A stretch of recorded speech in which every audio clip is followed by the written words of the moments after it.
ഈ കാണുന്നത് ഞാനിവിടെ ആക്രിക്കടയിൽ നിന്നും 50 രൂപ കൊടുത്ത് മേടിച്ച മിനി പോർട്ടബിൾ മ്യൂസിക് പ്ലെയർ ആണ്. അപ്പോൾ നമ്മുടെ ലക്ഷ്യം ഈ ഒരു മ്യൂസിക് പ്ലെയർ ഇത് വീണ്ടും വർക്ക് ചെയ്തെടുക്കാൻ പറ്റുമെന്നുള്ളതാണ്. അപ്പോൾ ഈ ഒരു മ്യൂസിക് പ്ലെയർ നമ്മുടെ കയ്യിൽ കിട്ടിയപ്പം ഈ ഒരു അവസ്ഥയിലായിരുന്നു. ഫുള്ളായിട്ട് തുരുമ്പും അതുപോലെ ചെളിയൊക്കെ ആയിട്ടുണ്ട്. പിന്നെ ഇതിൻ്റെ ഒരു ബാക്കിലെ ഒരു കവറിൻ്റെ സ്ക്രൂ എല്ലാം പൊട്ടിച്ച രീതിയിലൊക്കെയായിരുന്നു നമ്മുടെ കയ്യിൽ കിട്ടിയത്.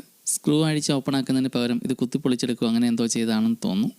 എന്തായാലും ഇതിൻ്റെ ഉള്ളിലെ സാധനങ്ങളെല്ലാം കറക്റ്റായിട്ടുണ്ടായിരുന്നു. അപ്പോൾ നമ്മളിവിടെ ഇങ്ങനെയുള്ള റീസ്റ്റോറേഷൻ വീഡിയോസൊക്കെ ചെയ്യാനുള്ള സാധനങ്ങൾ ആക്രിക്കടയിൽ നമ്മൾ പൈസ കൊടുത്ത് മേടിക്കുകയാണ് ചെയ്യുന്നത്. അപ്പോൾ ഇങ്ങനെയുള്ള ഐറ്റംസ് നമ്മളിവിടെ വീട്ടിൽ കൊണ്ടുവന്ന് എല്ലാം അടിച്ച് സെപ്പറേറ്റ് ആക്കി ഇതെല്ലാം കഴുകി ക്ലീൻ ആക്കിയിട്ട് മാത്രമാണ് നമ്മൾ ഇതിൻ്റെ കംപ്ലയിൻറ്റുകളെല്ലാം ചെക്ക് ചെയ്ത് പരിഹരിക്കാറുള്ളത്. അപ്പോൾ ഈ കാണുന്നതാണ് ഈ മ്യൂസിക് പ്ലെയറിലുണ്ടായിരുന്ന ബാറ്ററി. അപ്പോൾ ഇതൊഴികെ നമുക്ക് ബാക്കിയുള്ള എല്ലാ പാർട്സും കഴുകാൻ പറ്റും.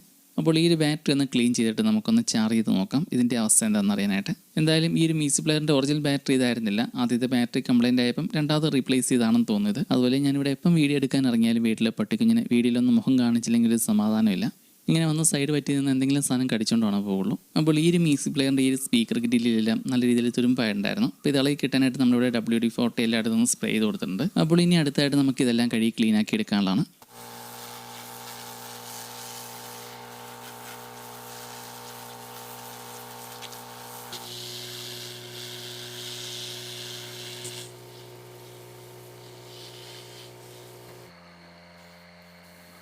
ഈ ഒരു സ്പീക്കർ ഗ്രില്ലിലെ തുരുമ്പൊക്കെ നമ്മൾ പേപ്പർ ഇട്ട് പിടിച്ച് ഏകദേശമൊക്കെ ഈ രീതിയിൽ ക്ലീൻ ആക്കി എടുത്തിട്ടുണ്ട്. ഇതിൻ്റെ സൈഡ് വശങ്ങളെല്ലാം കവർ ചെയ്ത് ഈ ഒരു ഗ്രില്ല് നമ്മളിത് റീപെയിൻറ്റ് ചെയ്തെടുത്തിട്ടുണ്ട്. അതുപോലെ നമ്മൾ വെള്ളമൊക്കെ ഉപയോഗിച്ച് കഴുകി ക്ലീൻ ആക്കി എടുത്ത ബാക്കിയുള്ള പാർട്സും നല്ല രീതിയിൽ ഡ്രൈ ആക്കി എടുത്തിട്ടുണ്ട്. ഇനി അടുത്തായിട്ട് ചെയ്യാനുള്ളത് ഇതിലുണ്ടായിരുന്ന പഴയ ബാറ്ററി ഇത് സെപ്പറേറ്റ് ആയിട്ട് വേറൊരു ചാർജറിൽ കണക്ട് ചെയ്ത് ഈ ഒരു ബാറ്ററി ഒന്ന് റീചാർജ് ചെയ്ത് നോക്കുവാണ്. അങ്ങനെ പഴയ ബാറ്ററി ചാർജ് ചെയ്ത് നോക്കിയിട്ടും ബാറ്ററി ചാർജ് ആവുന്നില്ല. 2 വോൾട്ട് വരെയൊക്കെയാണ് ആവുന്നുള്ളൂ. അപ്പോൾ ഈ ഒരു സെല്ല് കംപ്ലൈൻറ്റ് ആയതാണ്. ഈ ഒരു കംപ്ലൈൻറ്റ് ആയ ഒരു സെല്ലിൽ നിന്ന് നമ്മൾ പഴയ BMS കട്ട് ചെയ്ത് മറ്റൊരു നല്ലൊരു ബാറ്ററിയിലേക്ക് കണക്ട് ചെയ്യാനാണ് ഉദ്ദേശിക്കുന്നത്.